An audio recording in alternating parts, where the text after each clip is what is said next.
Le problème, malheureusement, on peut le prendre dans tous les sens. Il est beaucoup plus profond que ça. Oui. Le problème, et ce que signalent les travailleurs détachés, c'est l'échec de l'élargissement de l'Europe.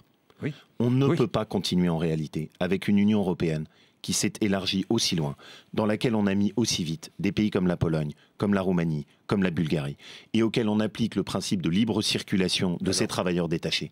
Pour moi, alors que fait-on? Pour moi, ce que ça Puisqu'il y a discussion le 9 décembre prochain. Pour moi, il y a deux choses. Au niveau européen. D'abord, ce que ça signifie, c'est que sur la durée, la France doit d'urgence réfléchir au fait de proposer à ses partenaires européens, les vrais partenaires, de revenir à une Europe réduite, de sortir de l'Europe élargie. Vous proposez ce matin une Europe réduite? Je propose ce matin de s'enclencher vers une Europe qui soit à 2 vitesses, dans laquelle on a toute l'Europe telle qu'elle est aujourd'hui, et auquel on n'appliquera pas les mêmes principes de travailleurs détachés, de liberté de circulation, de politique intégrée, parce que ça ne marche plus.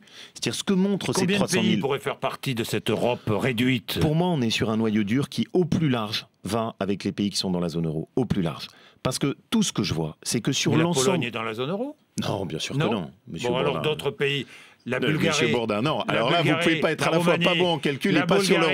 La Bulgarie et la Roumanie. Non, bien sûr que non. Bon. Non. Et il y a d'autres pays qui sont dans la zone euro, oui, mais avec qui sont avec des règles sociales qui sont bien plus laxistes que les nôtres. Mais si vous interrogez vos auditeurs, si vous interrogez les artisans du bâtiment, le problème majeur, il est avec les salariés qui viennent des pays de l'Est. Et pourquoi ?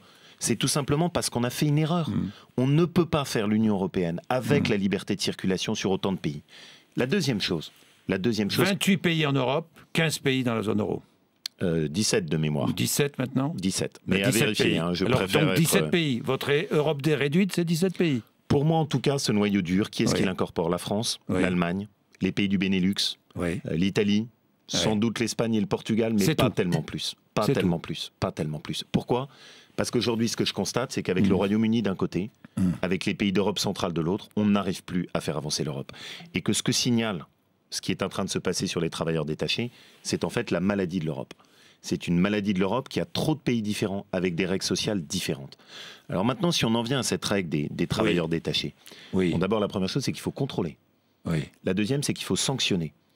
Vous sanctionnez qui? Il faut sanctionner pour moi les deux. D'abord, il faut sanctionner les agences d'intérim. Il faut sanctionner tous ceux qui proposent... Mais elles sont basées à Londres ou à Luxembourg. C'est pour ça qu'on a besoin d'une sanction qui soit à l'échelle européenne. Et c'est pour ça qu'un des enjeux... Sauf que si votre agence est à Londres et si vous mettez Londres de côté dans votre nouvelle Europe... non, Jean-Jacques. Parce que ce que ça signifie, c'est que si vous mettez votre agence à Londres et que Londres n'est plus dans l'Union européenne, elle ne pourra plus pratiquer cette directive des travailleurs détachés. Donc pour moi, il y a deux Europes. Il y a une Europe intégrée, où on travaille vraiment avec une liberté de circulation, avec des politiques très fortes ensemble.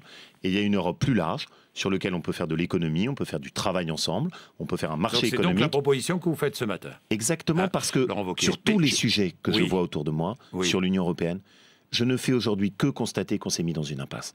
Et ces travailleurs détachés est pour moi le signe de cet échec de l'Europe élargie.